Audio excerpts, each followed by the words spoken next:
Ndugu zangu katika Kristo, tumsifu Yesu Kristo. Karibuni katika tafakari ya mkesha huu wa mwaka mpya. Ni furaha sana, ni jambo la kumshukuru Mungu sana tunapokutanika hapa kusherekea mwaka mpya. Tumekutanika hapa, hatuna chochote kile cha kusema au cha kufanya zaidi ya kufurahi, kuomba na kushukuru. Ni ukweli kabisa,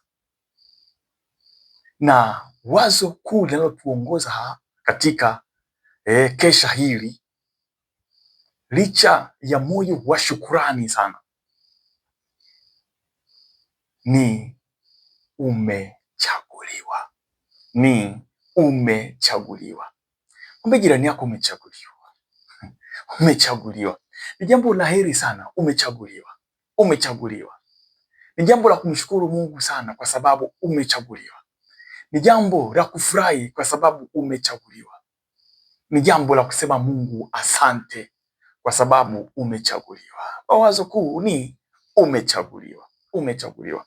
Masomo yanayotuongoza katika kesha hili, somo la kwanza linatoka katika kitabu cha nabii Isaya, ile sura ya 63 aya ya 7 mpaka ya 9. Somo la pili, waraka mtume Paulo kwa Kolosai, ile sura ya 3 aya 12 mpaka ya 17. Na injili ni injili ya Luka, ile sura ya 17 aya ya 11 hadi ya 19. Wakoma wanarudi kusema asante. Na sisi kama wakoma hatuna budi kurudi kwa Mungu kuambia asante, kwa sababu licha ya wakoma wengine wote tuliokuwepo, tumechaguliwa mimi na wewe kupona. Tumechaguliwa mimi na wewe kuona mwaka huu 2026. Ndio maana wazo kuu, umechaguliwa. Umechaguliwa. Umechaguliwa.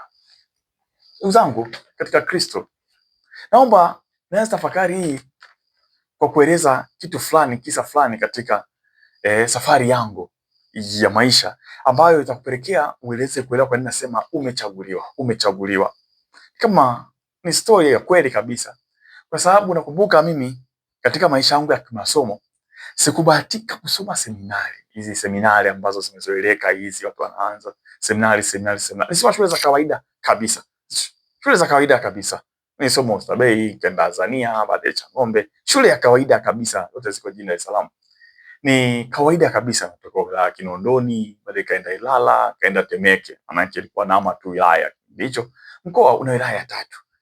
Kwa hiyo shule za kawaida kabisa za serikali kabisa. Ndio maana nashukuru sana serikali, basi kupitia yenyewe basi tupata elimu, hakuna namna. Sasa na chuo sikwenda hizi seminari za teki. Nilienda katika chuo kimoja kusoma cha Mtakatifu Agustino, yani chuo shiriki au tawi Mtakatifu Agustino pale Morogoro, chuo kikuu shiriki Jordan. Nasema hivi kwa sababu gani? Pale palikuwa pana wanafunzi wengi, kiukweli wanafunzi wengi, na ilikuwa sangie ni vigumu hata kuelewa ni nani anasoma nini, anataka kuwa nani, anasomea kozi gani, kwa sababu wanafunzi walikuwa ni wengi sana. Wanafunzi ni wengi sana na kozi ni nyingi sana kiukweli. Na kwa nini nakumbuka naeleza hivi? Kwa sababu nilikuwa napenda sana michezo, yani michezo mbalimbali, kushiriki hapa na pale ilikuwa ni jambo la kawaida sana. Nilikuwa napenda sana michezo, hivyo nilijaribu michezo mbalimbali. Baadaye nikajikuta naingia katika mpira wa miguu. Nikacheza mpira wa miguu bila mafanikio, lakini katika mpira wa miguu sikuwa na mafanikio makubwa sana. Unajua chuoni watu ni wengi sana na nini, mpaka uchaguliwe saa nyingine ilikuwa ni changamoto. Kwa mafanikio hayakuwa makubwa sana. Kisha baadaye sikudumu sana katika mpira, nikapata ajali. Wale wengi ndio kwa nao wanakumbuka ajali iliyonipelekea kufanyia operation ya jicho. Kwa hiyo ilisababisha nizuiwe. Sasa madaktari walisema hapana, usirudie tena kucheza mpira. Ukicheza mpira afu mpira ukagusa tena katika jicho, basi utakuwa umelipoteza jicho. Kwa hiyo niliumia sana. Baadaye basi niliamua kuangalia michezo mingine hapa na pale, nikahamia kwenye volleyball. Sasa kwenye volleyball, hasa nilipohamia kwenye volleyball nilifanya mazoezi sana, hasa wakati mwingine kipindi cha jua kali sana mchana, unafanya mazoezi kwa sababu nilikuwa sijui, kwa lazima nijifunze sana. Naanza mchezo mwingine mpya. Na katika naeleza hiki kwa sababu katika chuo vyuo vikuu vya sauti huwa kuna kitu kwenye michezo kinaitwa Susaut. Tunaita Susaut. Ni tunaita Susaut tournament. Ni mashindano ya vyuo vikuu ambavyo viko chini ya sauti. Nadhani wengi wanavijua sana. Haya ni mashindano makubwa, kikweli mashindano makubwa sana. Na ilitokea mwaka ambao nimeanza mambo ya volleyball. Ilitokea mwaka ni kwamba basi yale mashindano yalikuwa yanafanyika pale Jordan. Yalikuwa yanafanyika Morogoro chuoni. Sasa kilichotokea ni nini? Katika kuchagua na michezo wa timu ya chuo, nakumbuka kocha alisema, bwana Mtelemo, tumekuchagua na wewe utakuwepo. Utakuwa kama spiker. Yaani unapiga smash hivi. Spiker pale mbele kabisa. Mchezo wa volleyball anajua. Na tunakutegemea. Aliniambia tunakuchagua na tunakutegemea. Sikutarajia sana ile swala kuchaguliwa, na sikuwa mtaalamu sana kwa sababu kuna watu wengi wameanza muda mrefu, wanacheza na walikuwa wazoefu wa mashindano. Ile mwalimu kocha alisema, hapana, nimekuchagua wewe na wewe utakuwepo kwenye timu. Kwa hiyo ni jambo ambalo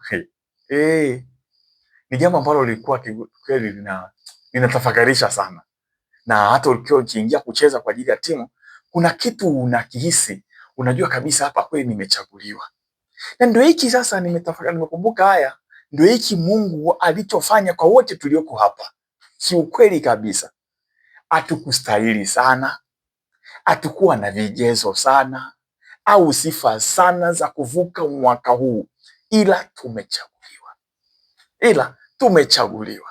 Si kwamba tulikuwa watakatifu sana au wasafi sana, la hasha, bali kama maandiko yanavyosema, tumefanywa kuwa waadilifu kwa damu ya Kristo.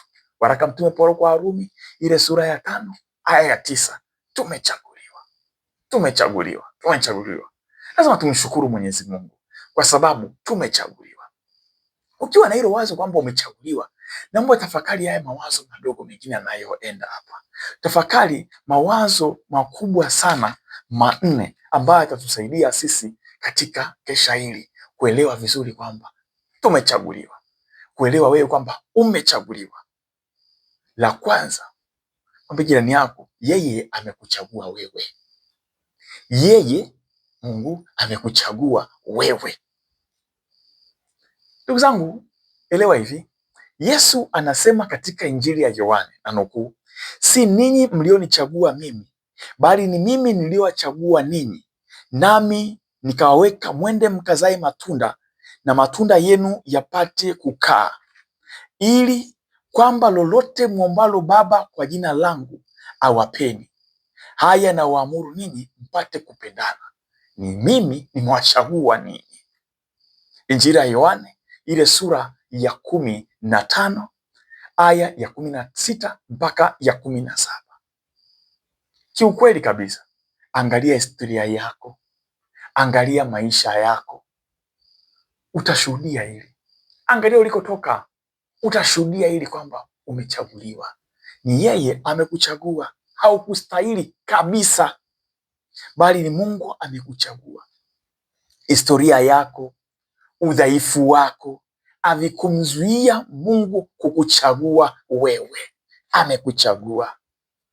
Umekosa mara nyingi, umeanguka mara nyingi, umevunja amri zake mara nyingi, umevunja amri za kanisa mara nyingi, umevunja taratibu za jamii mara nyingi, umevunja sheria za nchi mara nyingi, umevunja kila kitu, mpaka mwenyewe umejisaliti saa nyingine wewe mwenyewe, lakini yeye amekuchagua wewe. Umechaguliwa. Ni kana kwamba amesema sawa tu. Siangalii historia yako, sawa tu. Siangalii kimo chako, sawa tu. Urefu wako, ufupi wako, unene wako, sawa tu. Siangalii akili yako, sawa tu. Siangalii uimara wako, sawa tu. Katika kushika imani siangalii uimara wako, katika maagano yako ya ndoa siangalii, katika jamii siangalii. Wewe twende mwaka 2026, twende sawa tu. Ni yeye amekuchagua, umechaguliwa. Iko hivi, nawaambie, Mungu aangalii kama mwanadamu aangaliavyo. Mungu anaangalia sasa, lakini kwa jicho la kesho.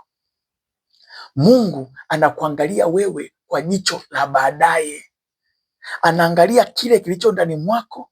Ndio maana anataka akufanye uwe tofauti baadaye, ndio maana amekuchagua. Kumbuka alivyomweleza nabii Yeremia.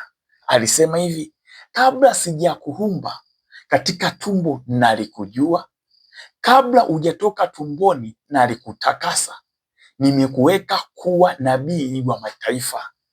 Yeremia ile sura ya 1 aya ya 5. Mungu amekuchagua wewe.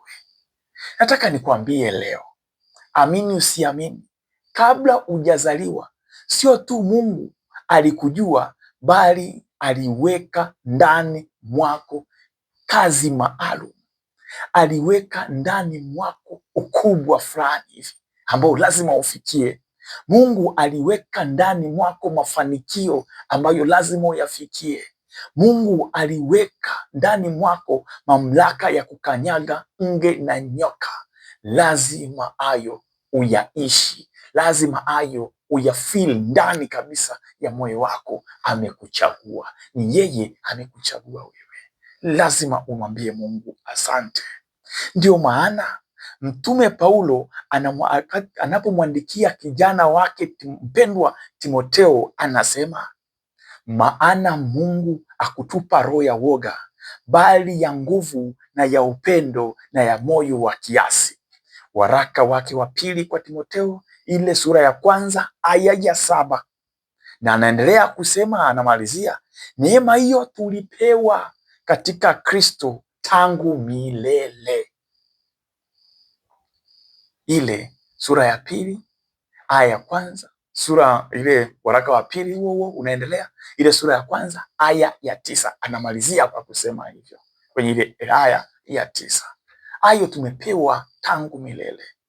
Adui au watu wasioeleweka hawana uwezo wa kuondoa hayo. Adui au watu usiowaelewa wanaweza kufanya kazi usiku na mchana kutaka kupindisha ukweli huu, lakini hawataweza. Mungu amekuchagua wewe. Mungu amekupa mamlaka. Mungu amekupa mafanikio. Mungu ameweka kazi maalum ambayo anataka wewe uifanye, nawe hautaondoka mpaka hiyo kazi itimilike. Kumbuka kile kilichotokea kwa mzee Simeoni. Alisema katika sala yake, sasa Bwana ametimiza ahadi yako. Umetimiza ahadi yako. Ahadi gani? Aliambiwa kwamba hata kufa mpaka atakapomuona Mwokozi wa Israeli, Yesu Kristo. Kwa hiyo yeye alikuwa anavuka mwaka baada ya mwaka, kwa sababu Mungu aliahidi kwamba hata kufa mpaka. Mungu ana mpango na wewe, hautaondoka mpaka mpango huo timie. Naye akwambie, mwanangu, wema, mtumwa mwema na mwaminifu, ingia katika furaha ya Bwana wako. Mungu amekuchagua wewe, umechaguliwa na Mungu. Mwambie Mungu asante, yeye amekuchagua wewe. Wazo la pili la kuelewa kwamba katika kesha hili, mwambie jirani yako, Mungu ni wa ajabu sana. Mungu ni wa ajabu sana. Mungu ni wa ajabu sana. Naomba uelewe hiki kitu. Naomba niwaeleze hivi. Naomba niwaambie, Mungu ni wa ajabu sana. Ukiangalia historia ya maisha hasa ya watu mashuhuri katika maandiko matakatifu, utashuhudia hili. Mungu ni wa ajabu. Mungu ni wa ajabu sana. Ni wa ajabu, ni wa kushangaza. Unasema wow. Unaweza kushindwa kuelewa. Ndio anasema Mungu ni wa ajabu sana. Nitakwambia, yeye alimchagua mchunga kondoo kuwa mfalme wa taifa lake teule Israeli. Daudi hakutoka katika familia ya kifalme, hakuwa na umbo la kifalme. Hata baba yake mzee Yese alielewa hilo. alielewa kabisa hilo. Alikuwa mdogo, mwekundu, mwenye umbo zuri, handsome boy tu, yani mzuri tu, handsome boy. Hakustahili kuwa mfalme, ila Mungu alimchagua yeye. Kasome katika kitabu cha kwanza cha Samueli, ile sura ya 16 aya ya kwanza hadi ya 13, hasa ile aya ya 12. Mungu ni wa ajabu, alimchagua huyu ambaye hata baba yake hakumdhania kabisa, hakumdhania. Mungu ni wa ajabu sana, ambaye hata taifa lenyewe halikumdhania, ila Mungu alimchagua yeye. Mungu ni wa ajabu sana. Naomba niwaambie tena mfano mwingine katika maandiko matakatifu, utashangaa. Mungu alimchagua Musa kuongea na Farao na kuongoza taifa lake teule kutoka katika utumwa na ukandamizaji huko nchini Misri. Musa hakuwa msafi. Musa hakuwa msafi, alikuwa muuaji. Mnakumbuka, aliyekimbilia mafichoni akakaa miaka 40 kifichoni akifanya kazi ya kuchunga kondoo wa mkwe wake Yethro yule. Musa alikuwa hawezi kuongea vizuri, ni mtu alikuwa na kigugumizi hivi, ila Mungu alimchagua. Kasome katika kitabu cha Kutoka ile sura ya 3 aya ya kwanza mpaka sura ya 4 aya ya 18. Hasa utaelewa vizuri ile sura ya 4 aya ya 10, hapo utaelewa vizuri. Hivi jiulize swali, kwa nini Mungu akumchagua mtu mwenye historia nzuri, msafi, mwenye uwezo wa kuzungumza na kupanga hoja, akamchagua Musa? Mungu ni wa ajabu sana. Mungu ni wa ajabu sana. Nitazidi kuwapa mfano mweze kuelewa. Yesu, ukisoma katika Injili ya Yohane, alikuwa anasafiri kutokea Yudea kuelekea Galilaya, ile sura ya 4, Yohane sura ya 4. Aliwaambia mitume wake kwamba wapitie Samaria. Pale alikutana mwanamke mmoja ambaye alimwomba maji. Nakumbuka huo mfano. Mama akasema, Wayahudi na Wasamaria hawaombani kitu. Yesu akamwambia, ungejua ni nani anayekuomba maji, ungemwambia yeye akupe maji. Mama akasema, najua Masia hana budi kuja. Yesu akamwambia, unayeongea naye ndiye. Kwa huyu Msamaria. Iko hivi, Yesu akujifunua kwa yoyote juu ya umasia wake isipokuwa kwa huyu mwanamke Msamaria. Alimchagua. Akujifunua kwa wafalme, akujifunua kwa wakuu wa makuhani, Mafarisayo, Masadukayo, wanasheria, watu wa sinagogi, isipokuwa kwa huyu mwanamke Msamaria, mama asiyestahili, ila alimchagua yeye. Naelewa, Mungu ni wa ajabu sana. Mama mwenye historia isiyofaa kabisa, aliyeolewa na kuishi na wanaume wengi, Mungu alimchagua yeye. Mungu ni wa ajabu sana. Naomba uelewe kwa nini nasema hivi. Mungu achagui vile mwanadamu anavyochagua. Naomba nieleze. Kwa sababu ingekuwa ni mwanadamu anachagua nani avuke, nani asivuke mwaka, kuna baadhi ya watu tusingekuwepo hapa. Mwanadamu angekuwa anachagua kwamba huyu aende, huyu abaki, huyu afanye, wengi tusingekuwepo. Ila Mungu ni wa ajabu sana. Yule ambaye unamdhania kwamba hatavuka, anavuka. Yule ambaye unamwombea mabaya, Mungu anamwekea mkono na kumbariki. Mungu amekuchagua. Mungu amekuchagua. Wito wake, upendo wake katika maisha yako havizuiwi na historia yako, havizuiwi na watu wanasemaje, havizuiwi na jamii na kuonaje. Mungu amekuchagua wewe. Nazidi kuwapa mfano ili muweze kuelewa kwamba Mungu ni wa ajabu sana. Wakati Yesu anachagua mitume wake, akwenda katika sinagogi, alienda ziwani akamchagua Petro, mvuvi kabisa kabisa, yaani ni mvuvi, mtaalamu wa uvuvi. Petro hakuwa na historia yoyote ile ya imani hii ya Kristo. Yawezekana kwenda kwake hata kusali ilikuwa ni kwa kusuasua tu sana. Hakuwa na lugha nzuri inavyoonekana, kwa sababu wengi tunajua wanaofanya kazi hao wakokosi, wanavuta nyavu usiku na mchana. Mnaelewa, mliokaa Mwaroni mnaelewa, mliokaa kando kando ya bahari mnaelewa. Hawa watu wa Mwaroni mnaelewa maisha yao, mnaelewa historia yao. Wakati mwingine anaofanywa kwenye maji mnayajua. Hakuwa na historia nzuri sana. Alikuwa mtu wa hasira, nakumbuka, aliyebebwa na upepo na mazingira ya fulani. Wakati mwingine hata alimkana, wakati mwingine tunakumbuka Petro alikuwa ni mtu wa ajabu ajabu, ila Yesu alimwambia nakuchagua wewe, nakuchagua wewe. Mungu ni wa ajabu sana. Angekuwa ni mwanadamu asingefanya hivyo. Naendelea kueleza. Mungu alimchagua Mathayo, mtoza ushuru kabisa, mtu aliyekuwa na sifa mbaya katika jamii kutokana na kazi yake, mkandamizaji, mwizi na mzurumati. Yesu alimchagua. Yesu alimchagua. Alimchagua Tomaso, mtu mwenye mashaka na mgumu sana kuamini. Yesu alimchagua. Alimchagua Yohane na Yakobo, wapenda madaraka na wabinafsi. Aliwachagua. Alimchagua Yuda, mwanauchumi aliyemuuza kwa vipande 30 vya fedha. Ila Kristo alimchagua. Alimchagua. Mungu ni wa ajabu sana. Mungu ni wa ajabu sana.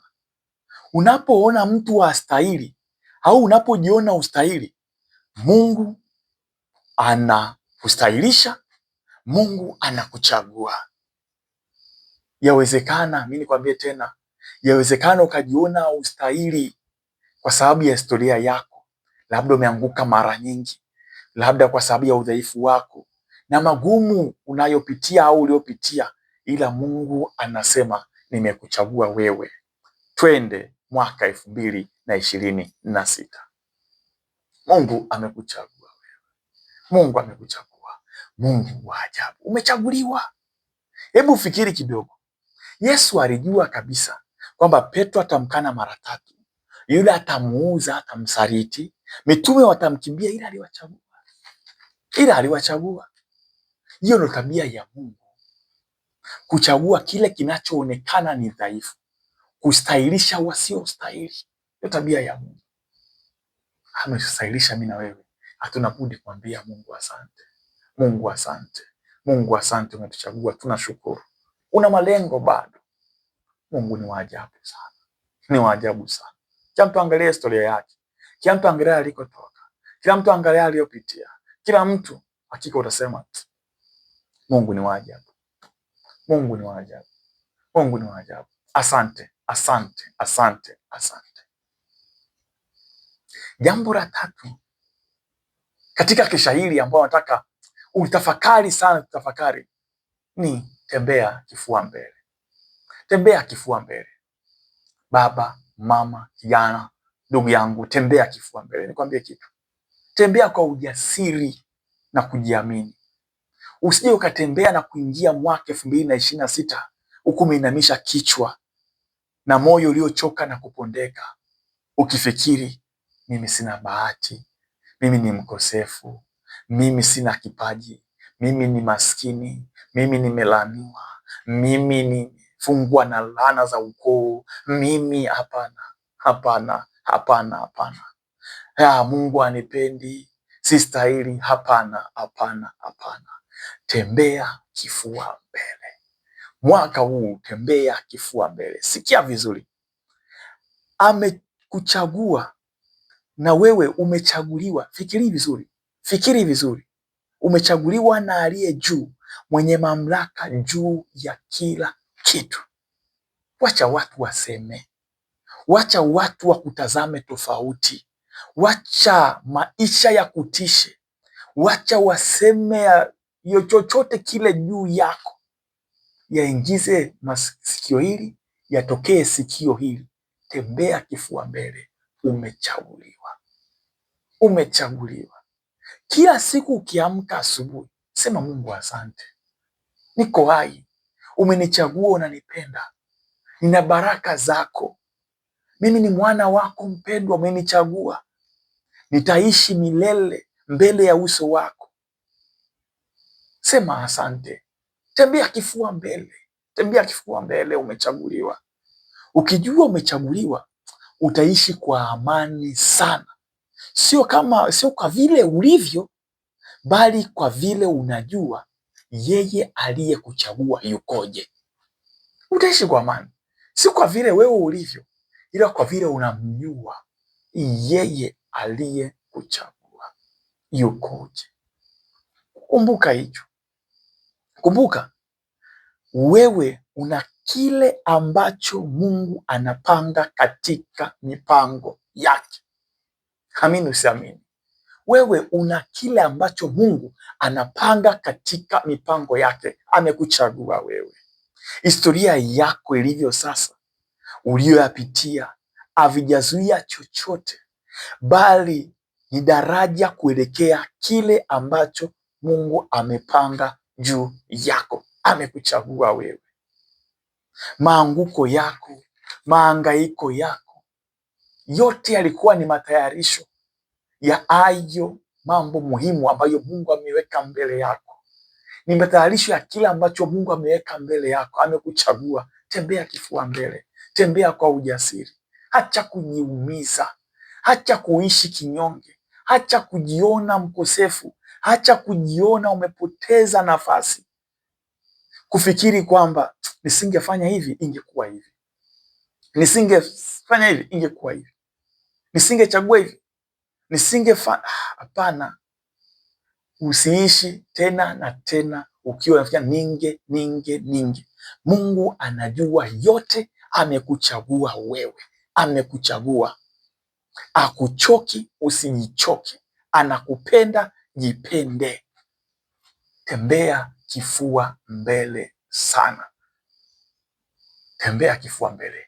Umechaguliwa, umechaguliwa. Mwambie Mungu asante, umenichagua. La nne na la mwisho katika mkesha huu wa mwaka mpya, naomba tafakari kitu kimoja cha mwisho. Nafasi ndiyo hii. Huu mwaka ni wako. Huu mwaka ni wako, na nafasi ndiyo hii. Nafasi ndiyo hii. Niliwaambia katika tunaanza tafakari kwamba nilichaguliwa kucheza volleyball katika timu ya chuo. Sikuwa nastahili, ila nilianza kuwa na roho ya uchezaji baada ya kuchaguliwa. Niliwaza kama kocha ananiamini, kwa nini mimi nisijiamini? Kama kocha anasema mimi naweza, kwa nini mimi nisiweze? Sasa yaani kwa nini ndani mwangu mimi nisiseme? Kama amenipa nafasi, kwa nini nisitumie hiyo nafasi? Kama kocha anajua nina uwezo au anajua naweza kitu kufanya mchango kwa timu, kwa mimi ni zaidi ya vile ninavyojifikiria. Naelewa? Kwa mimi ni zaidi ya vile ninavyofikiria. Kiukweli nilichukua fursa hiyo kama nafasi ya kuwa star. Niliona nisingechagiliwa kama angejua sina mchango au nitaangusha timu. Naelewa? Sasa basi, nafasi ndio hii. Yaani Mungu asingekuchagua kama anajua utaangusha timu. Umechaguliwa. Wewe ni muhimu sana katika timu ya mwaka 2026. Ya watu wanaoishi ni muhimu sana sana sana. Nafasi ya kuingia mwaka 2026 imekuja upande wako. Ni nafasi na ni wakati wako wa kung'ara na kuwa star. Si wakati wa kurudi nyuma. Hebu onyesha kitu katika mwaka huu. Nafasi ndio hii. Fanya kana kwamba huu mwaka basi ndio mwisho. Kila sekunde, kila dakika, kila saa, kila siku, kila wiki, sema nafasi ndio hii. Itumie. Yawezekana nafasi za kazi zikaja mbele yako mwaka huu. Usikae kinyonge, usikae kinyonge. Yawezekana nafasi za biashara zikaja mbele yako. Changamka, nafasi ndio hii mwaka huu. Yawezekana utakutana na watu sahihi maishani mwako. Changamka, ambao watakufanya upige hatua moja kwenda sehemu nyingine. Usifunge macho, usiseme na nafasi nyingine. Hapana, nafasi ndiyo hii. Yawezekana madirisha ya milango ya fursa yakafunguka. Usije ukajiambia sina uwezo, sistahili, mimi sina vigezo. Hapana, nafasi ndiyo hii. Madirisha, milango ya fursa ikifunguka, irukie, changamka, nafasi ndiyo hii. Yawezekana ukutana ada mzuri, mkaka mzuri kwa ajili ya masuala ya ndoa. Changamka, kuwa na jicho. Nafasi ndio hii. Mwaka ndio huu wa kwako. Usijione mnyonge, simama kwa ujasiri. Mwaka 2026 ni wakati wako wa kung'ara, ni wakati wako wa kushaini, ni wakati wako wa kufanikiwa, ni wakati wako wa kuwa mtu kati ya watu waliochaguliwa. Usikae kinyonge sana. Amekuchagua wewe bila kujali umri, bila kujali uzoefu wowote, bila kujali chochote. Usije ukajichanganya au ukarudi nyuma kwa sababu ya uzee, ukasema nimestaafu, sina nguvu tena, sistahili. Hapana, hapana. Wakati ni wako. Mungu ananyanyua kwa wakati wake, na huu ni kuhakikishie, huu ndio wakati wako. Kumbuka viongozi wakubwa sana. Rais wa Marekani Joe Biden alikuwa rais akiwa na miaka mingapi? Yoweri Museveni ana miaka mingapi sasa hivi? Papa Francis astaafu akiwa na miaka mingapi? Alikuwa papa akiwa na miaka mingapi? Hebu jaribu kuangalia tena uone. Raila Odinga alikaa madarakani akiwa na miaka mingapi? Je, wewe na mimi? Wakati ndio huu, wakati ndio huu, nafasi ndio hii. Itapita mbele yako, lakini ukiwa na Mungu, mimi nikwambie ukweli, hakuna ambacho kitakushinda. Ukiwa na Mungu, nafasi zote zitakazotokea, hakuna ambacho kitakushinda. Naomba nikwambie, mwaka huu piga hatua fulani ya kiimani, ya kuwa jasiri sana, ya kuwa jasiri sana. Na huu jasiri utoke ndani mwako. Hii nguvu, ujasiri na roho hii isiwe ya kawaida, bali iseme kwamba Mungu amenichagua, nami lazima nifanye kitu, nionyeshe kwamba mimi ninastahili kweli kuishi, kuwa na mchango katika mwaka huu 2026. Hivi niwaambie kitu. Fikiria jinsi Daudi alivyoweza kusimama au alivyokuwa anawaza aliposimama mbele ya Goliati. Hebu fikiria. Yaani jenga picha. Daudi amesimama mbele ya Goliati. Kibinadamu yawezekana aliwaza, hii mambo si ya Mungu hii. Yawezekana aliwaza hivyo. Ni shetani anataka kunitia majaribuni.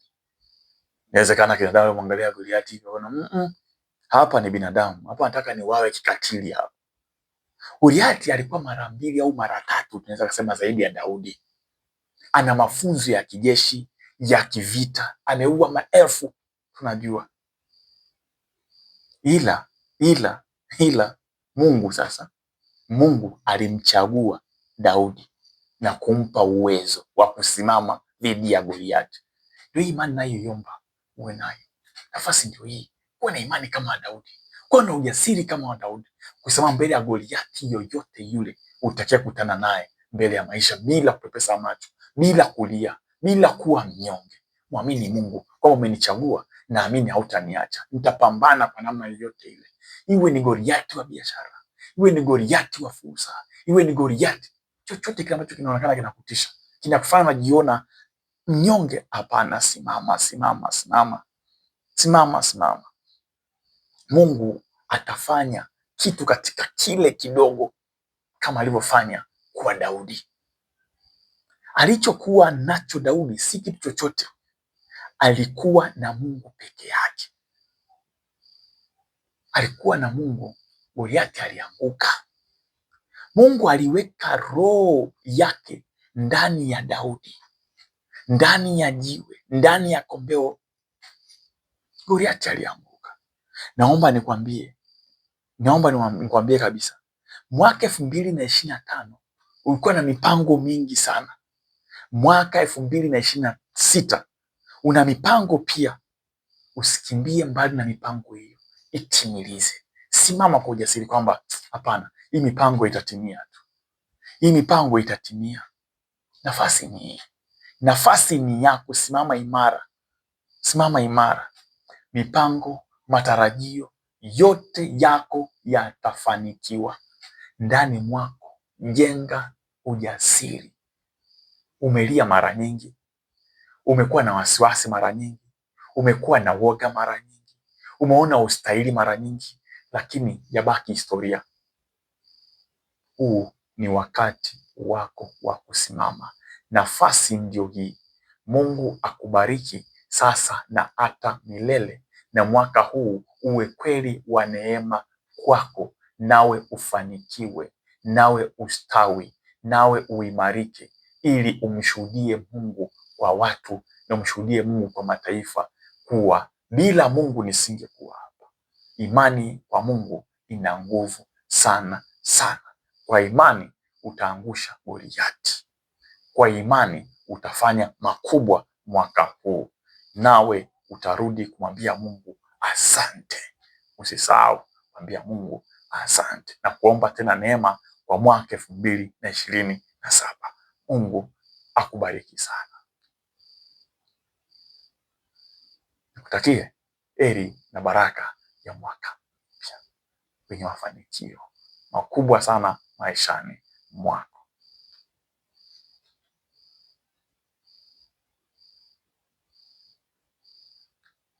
Umechaguliwa.